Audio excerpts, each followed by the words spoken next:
Let's see if this works. I think I had the wrong key. We shall find out.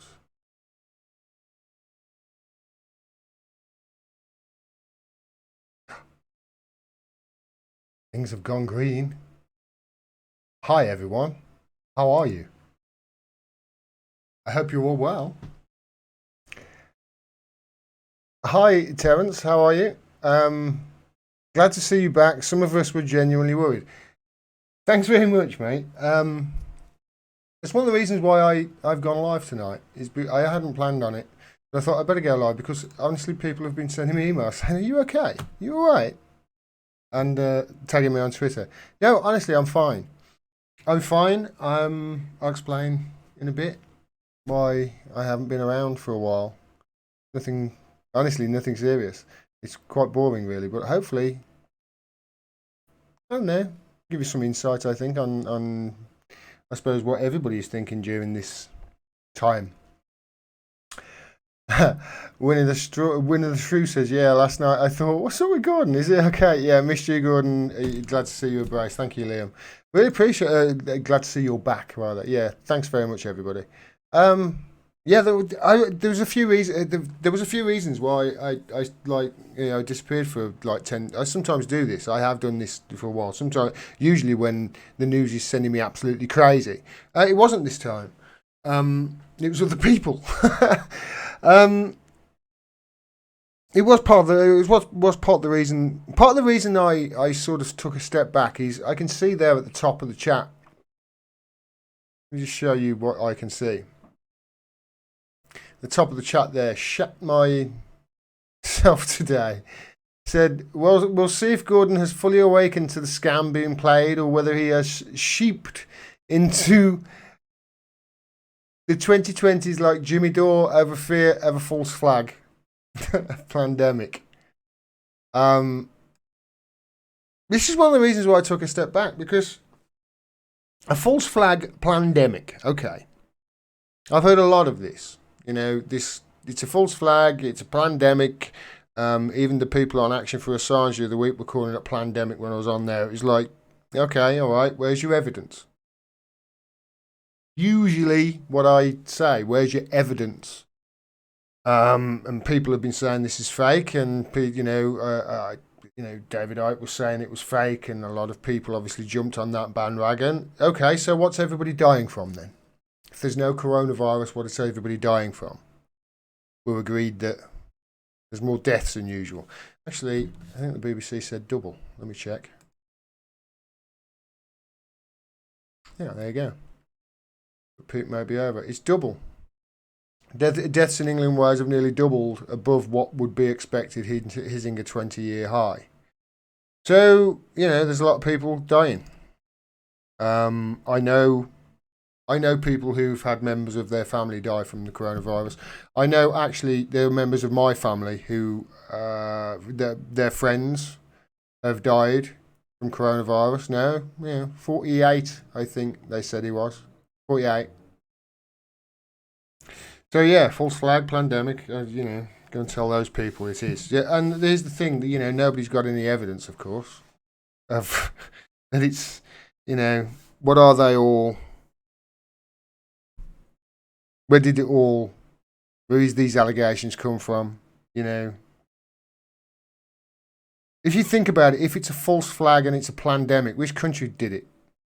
Who did it then? Who's done it? Because countries all over the world right now are freaking the F out. And, countries that hate each other are agreeing with each other for the most part. I'll show you the exception to the rule in a little bit. But, are our doctors and nurses all actors, are they? Are they all actors, these doctors and nurses? Who's saying that these patients coming in with coronavirus and they've got to, you do have to ask these questions, rather than just say false flag pandemic, don't you? And it's not fair on the people whose lives have really been affected by this. Because, you know, to be honest, I've been pretty fine out of, you know, you guys are my support through this, and you supported me, and I appreciate that. But there are other people who are in a really terrible predicament. Terrible predicament. You know, my friend Nikki, she's going to have to isolate herself for a year over this. She'll probably see this. She's the moderator. You probably talk to her if you chat in the chat here. She's going to have to isolate for a year. You know, what comfort can you give her, the person who said that this was a false flag pandemic?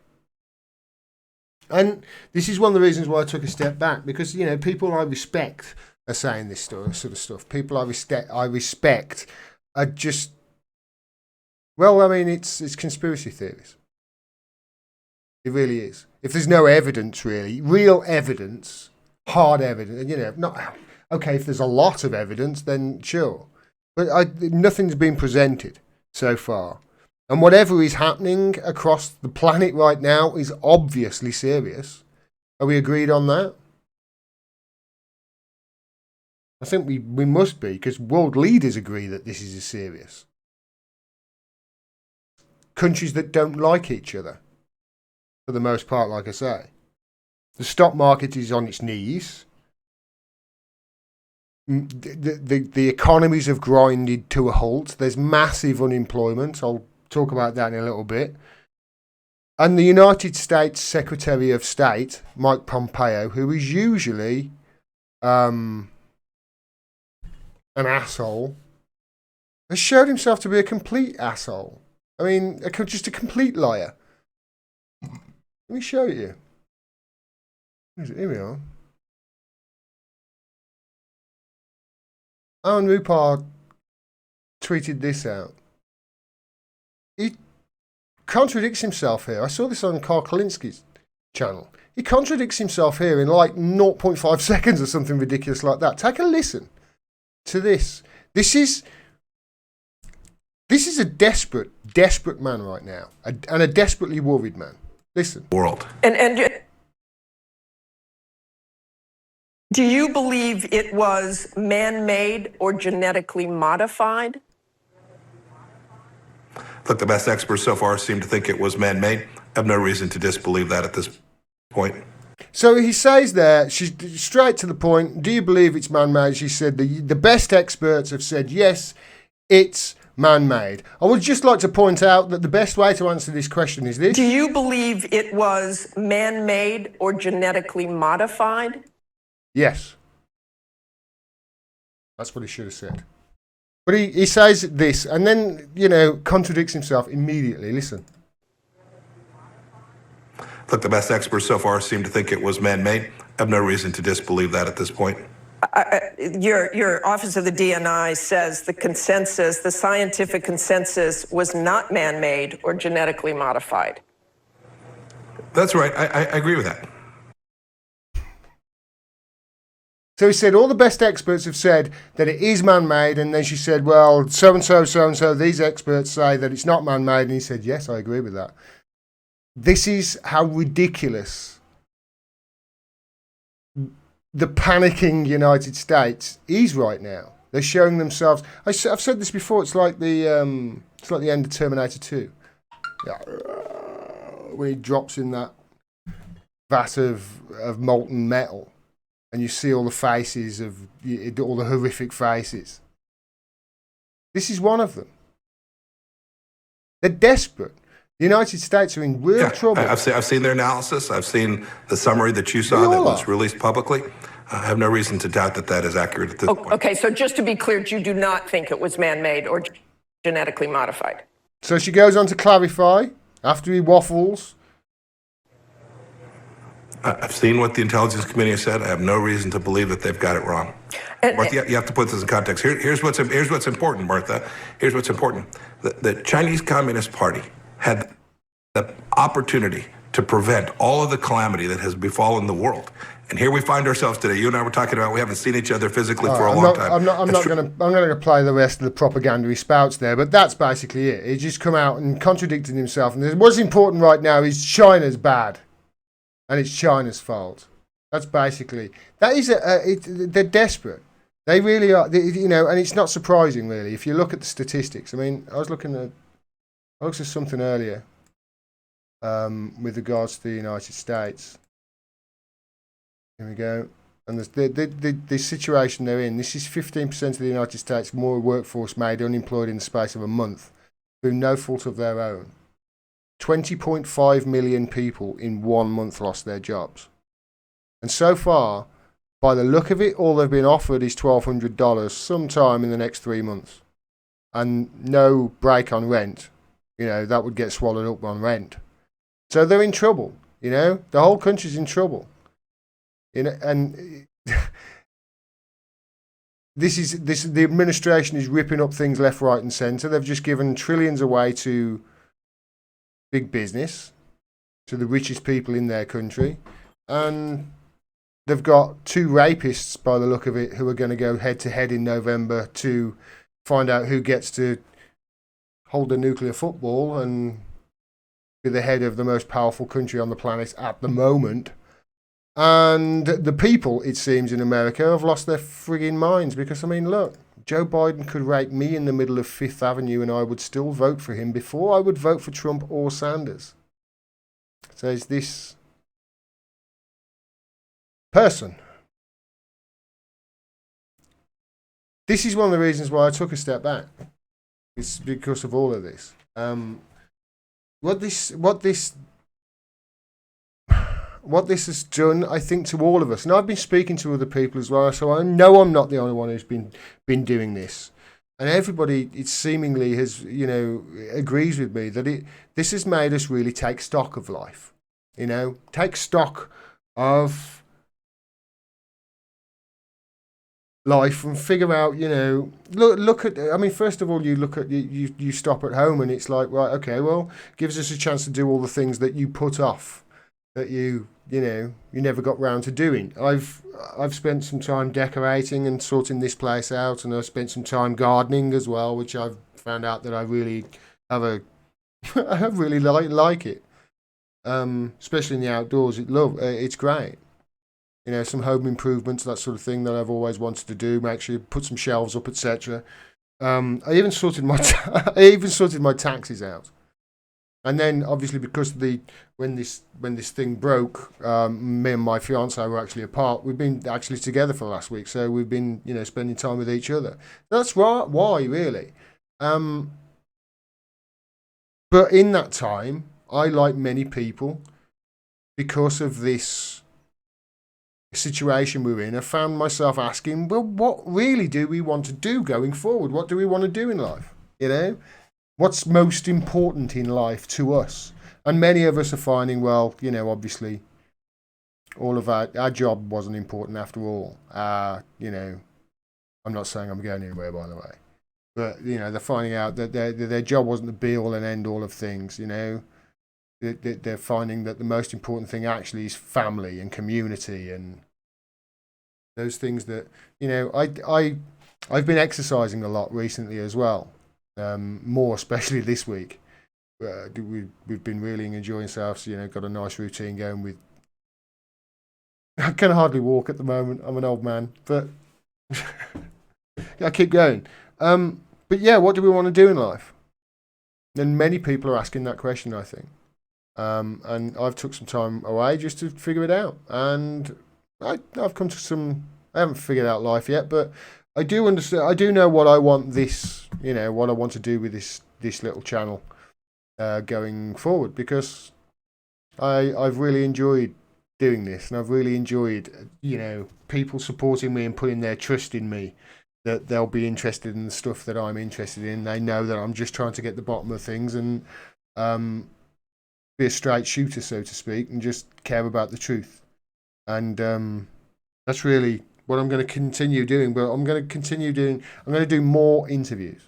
That's going to be the bulk of what I'm going to do going forward. I think I'll be back on Monday to do it. I've got obviously other interviews that I've done that I need to cut and put out as well over the next few days, and we'll be doing that. And there will be going forward a wider range of people with a wider range of interests. So some people They won't be, people that my regular subscribers would be really interested in, because I think the main, it's politics mainly people who are interested in. I want to branch out from that and start interviewing other people as well, interesting people. And I'll still do live shows, but maybe less of them, and maybe try and tighten them up a little bit, and actually do a show. Who knows? We'll see. But I certainly want to make sure that in future, the person that I look after most first is myself. Before I need to make sure that I'm healthy. I think we all need to make sure that we're healthy, because there's, I'll be back on Monday, and there's an announcement on, I think Boris on, is it Sunday the announcement's going to be? I don't know. It looks like there's going to be some restrictions lifted, and it looks like they were over the peak of this false flag pandemic, as that guy put it. Yeah. And that's it, really. That's all I wanted to say. I wanted to say hello to everybody, and I want to say thank you for sending me nice messages. And no, I'm fine. And I took some time away just to reflect and do all those things. And now I'm back, and I know what I'm going to be doing going forward. And I tell you what, if you think this pandemic is scary, yeah, think of this. We are basically sitting on a rock that's flying around, spinning at 17,000 miles an hour, flying around a big flaming ball of hydrogen. Yeah, sitting in the middle of, as a sitting duck in the middle of a cosmic shooting gallery. And sooner or later, that's going to get us all. So we really need to stop blaming people. Jesus Christ. I mean, the China thing. That's desperate, that is, from Pompeo. That's a desperate, desperate move he's made there.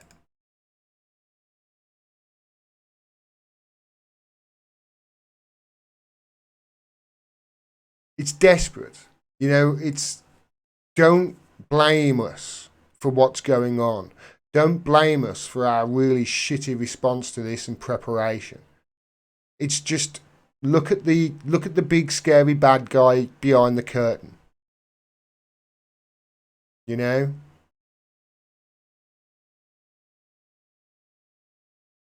Instead of looking at us, they're in a real pickle. We all are. At least with this country, they paid, they paid the workers, and I know it's very difficult for people, but they did a much better job over here. A much better job. I'm really quite proud, to be honest, with the way they've handled it. Although a lot of people saying they could have handled it better. Yes, okay, wonderful. Did they? Prove it. I think we need to get through it before we start assigning blame. Let's get through it first. We're nearly there. There's something I have noticed that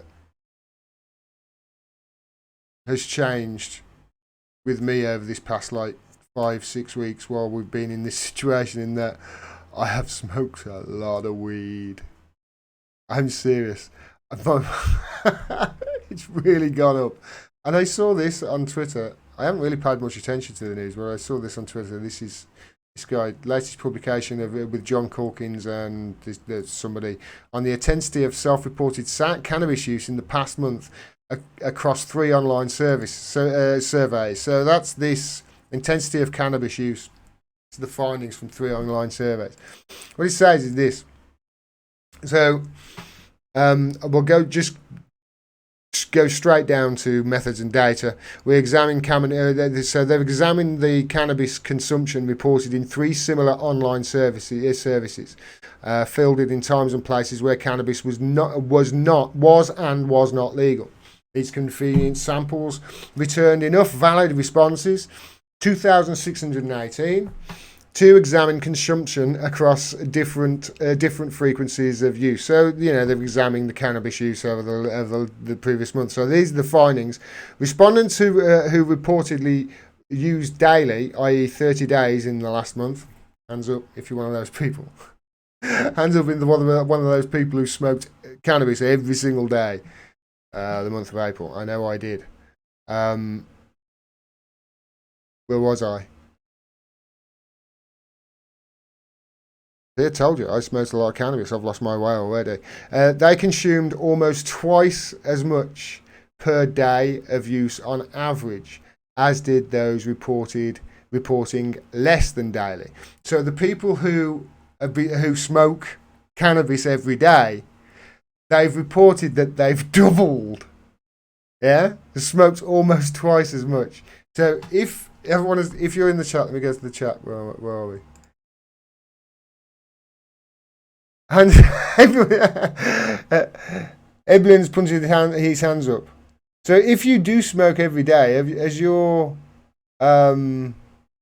use almost doubled? Because honestly, I think mine has. I would say, yeah, it probably has doubled in the last month while we've been in this situation. But hey, I needed something to calm me down because everybody's been freaking out. Go back to it.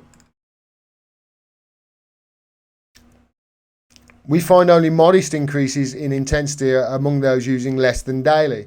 So that could be, especially if it was from countries where it's legal and not legal. That people, you can't go out to buy it. Buy in bulk. Grow it if you can.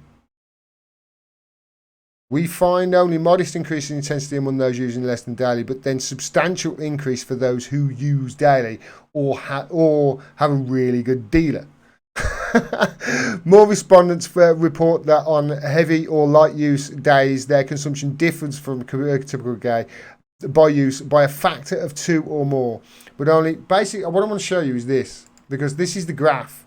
So you can see here, this is the how much basically weed has gone up, but you can see here 95% of all the weed smoked, one of those findings, was smoked by the people who are in this bracket every single day. You can see there their use has gone up from that dot to there. That's their normal daily use, and it's gone up there. Be about right for me. But the important thing is, or the thing that really got my attention in this was this guy up here. 10 grams per day for 30 days straight. 10 days per day. 10 grams per day, of cannabis per day for 30 days straight. When that guy finally comes down to planet Earth, finally does return, I'd just like to say, let me buy you a drink, pal. What was it like on Venus? Yeah, I've been doing that. I've been smoking a lot of weed as well, and hopefully you have too. And you haven't been drinking more. I know that a lot of people have been saying that people have been drinking more. I did last week. I haven't had anything to drink this week. But yeah, 10 grams a day. Can you imagine 10 grams a day for 30 days straight? 10 grams a day it would be bad enough. 10 grams would really F you up. But for 30 days straight, you would really build up a tolerance to it. It could be a medicinal, especially people who are taking it for, cancer, Rick Simpson oil, that sort of thing. You see 10 grams of flour being consumed that way then. Right, that's it, everybody. I just wanted to come back and say hello, everybody. I'm still here. I'm still around. I'm going to be back on Monday doing stuff. JT Zuni says, so this channel is just about your weed usage. No, this channel is about about me and what I find interesting, JT Zuni. Hopefully you'll find things interesting too, if I do. If not, you can always go elsewhere. There's millions of channels on YouTube. Thanks very much, everybody. I shall be back on Monday, yeah, and we'll get some interviews set up with some really interesting people. And thanks very much for all your support, everybody. I'll see you soon. Take care.